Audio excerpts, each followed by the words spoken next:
प्रभस्तावृता या वीणा वरदण्डमण्डितकरा या वीणा वरदण्डमण्डितकरा या श्वेतपद्मासना या श्वेतपद्मासना या ब्रह्माच्युतशङ्करप्रभृतिभिः देवैः सदा वन्दिता सा मा पातु सरस्वती भगवती सा मा पातु सरस्वती भगवती निशेषजाड्यपहा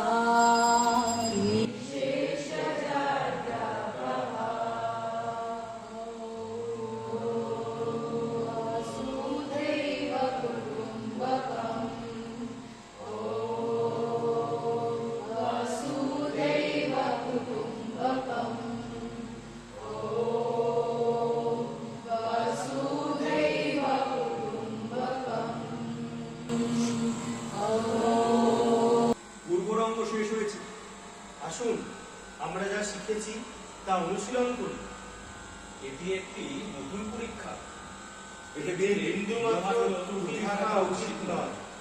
প্রণাম গ্রহণ করুন মুনিবর।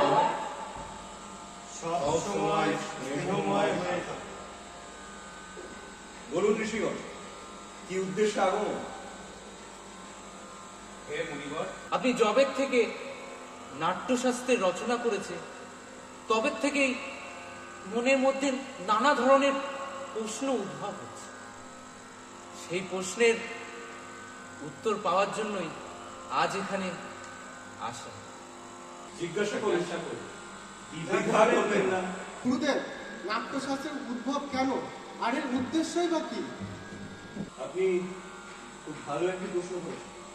এই প্রশ্ন শুধু নাটক নয়, জীবনের মর্মকে উদ্দেশিত করে।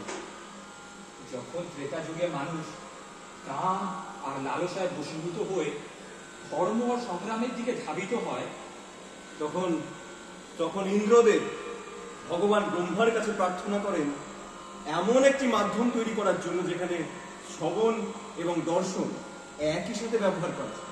যাতে মানুষ ধর্ম, অর্থ ও মোক্ষের পথে ফিরে যেতে সাহায্য পায়।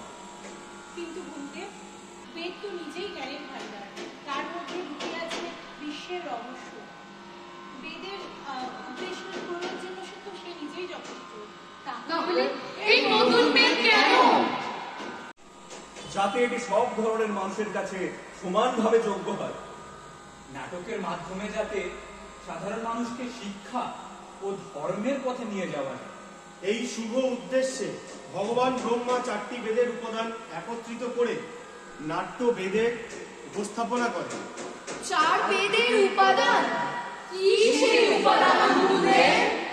এই যে পাঠটি আপনি নাটকে শুনছেন, এটি ব্রহ্মাজি ঋগ্বেদ থেকে নিয়েছেন। এই সুন্দর জ্ঞানের ভিত্তি হলো সামবেদ থেকে, আর অভিনয় অভিনয় যজুর্বেদ থেকে। আর রস নেওয়া হয়েছে অথর্ববেদ থেকে। গুরুদেব, তাহলে কি দেবতাদের জন্য শুধুমাত্র এই নাট্যশাস্ত্র রচনা করা হয়েছে? না, এই প্রশ্নটি রাক্ষসরাও ভগবানদের করেছিল। তখন ব্রহ্মাজি উত্তর দিলেন যে নাট্যশাস্ত্র সবার জন্য।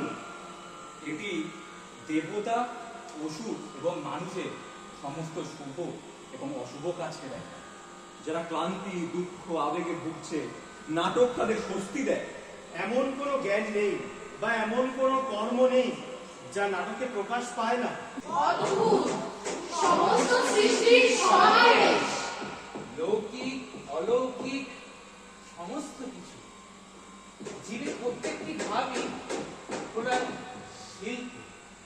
হ্যাঁ ঋষিগণ, নাটক থেকে অন্যান্য সব শিল্পকলার উৎপত্তি, বা বলতে পারেন নাটক হলো সকল শিল্পের সমন্বয়। নাট্যশিল্প একটি চমৎকার শিল্প, বেঁচে থাকার জন্য শ্বাস নেওয়ার মতোই গুরুত্বপূর্ণ।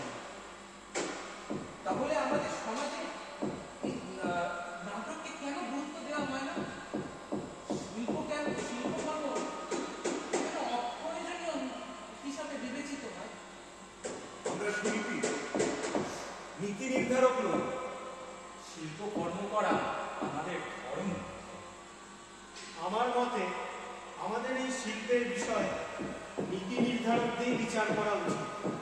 মনে রাখতে হবে, নাটক শুধুমাত্র শিল্প নয়, এটি সমাজের দর্পণ।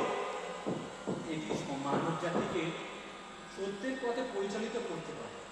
রঙ্গমঞ্চ জাতি, ধর্ম এবং ভৌগোলিক সীমানা অতিক্রম করে সবার কাছে পৌঁছেছে। রঙ্গমঞ্চ সমাজের দুর্বলতাকে দূর করতে সাহায্য করে, সমতার ভাব নিয়ে আসে।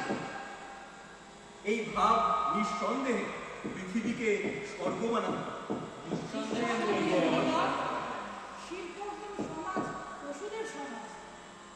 সমাজে শিল্প এবং শিল্পীরা যাতে তাদের প্রাপ্য স্থান পায়, তাই সেই আশা এবং প্রত্যাশা নিয়ে আমি নাট্যশাস্ত্রকে পঞ্চম বেদ বলে বলেছি। সমস্ত বেদের জ্ঞান। আমার সহকর্মী ছেলেরা আপনাদের স্বাগত জানাতে তাদের উপস্থাপনা প্রস্তুত করেছে এবং আপনার জন্য অপেক্ষা করছে। চলুন চলুন, আমরা গিয়ে নাটকের আনন্দ উপভোগ করি।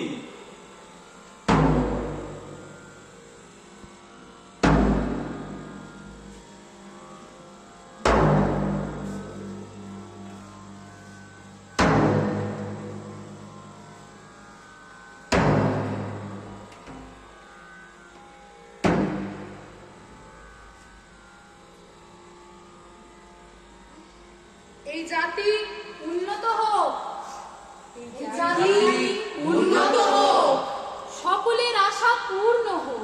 সকলের আশা পূর্ণ হোক। এই সুখের পৃথিবীতে, এই সুখের পৃথিবীতে সৃষ্টি সর্বদা পূর্ণ হোক। সৃষ্টি সর্বদা পূর্ণ হোক। পৃথিবী সর্বদা সমৃদ্ধ হোক। পৃথিবী সর্বদা সমৃদ্ধ হোক। এর উপর একটি পরিষ্কার নির্মল আকাশ থাকুক। এর উপর একটি পরিষ্কার নির্মল আকাশ থাকুক। দুর্জনের বিনাশ হোক। দুর্জনের বিনাশ হোক। সজ্জনেরা নির্ভয় থাকুক। সজ্জনেরা নির্ভয় থাকুক। সবার ভালো হোক। সবার ভালো হোক। মঙ্গল হোক। মঙ্গল হোক। মঙ্গল হোক। মঙ্গল হোক। বসুধৈব কুটুম্বকম।